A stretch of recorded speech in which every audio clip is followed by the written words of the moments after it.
Good morning. Hebrews chapter 2, verse 1 says, "We must pay more careful attention, therefore, to what we have heard, so that we do not drift away." The Niagara Falls River flows 34 miles into Lake Erie, Ontario. Much of the upper part of the river is calm and peaceful. A boater in these smooth waters have no trouble moving about. Imagine someone launching out into the river and then just drifting along with the current. For some time, it would be pleasant in the voyage. The gentle waters would be soothing, but about midpoint in the river's length, the water begins to quicken and grow rougher. If the boater knew this, the boater probably could still reach safety.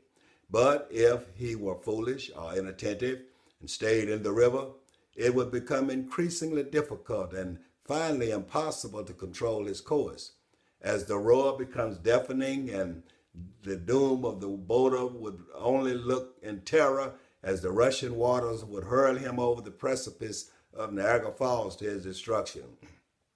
We might think that such a thing is so foolish it could never happen. No one would intentionally drift to destruction, but multitudes of men and women do it every day. They are drifting into the river of sin, unaware of the approaching danger of the waterfall of judgment that will dash them to eternal destruction.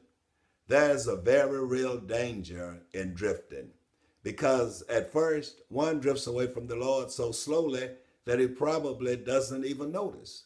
So I encourage you today to pursue the right course, lest you slip back into the fast currents without realizing its peril. Do not neglect to choose the glory that Christ has purchased for you.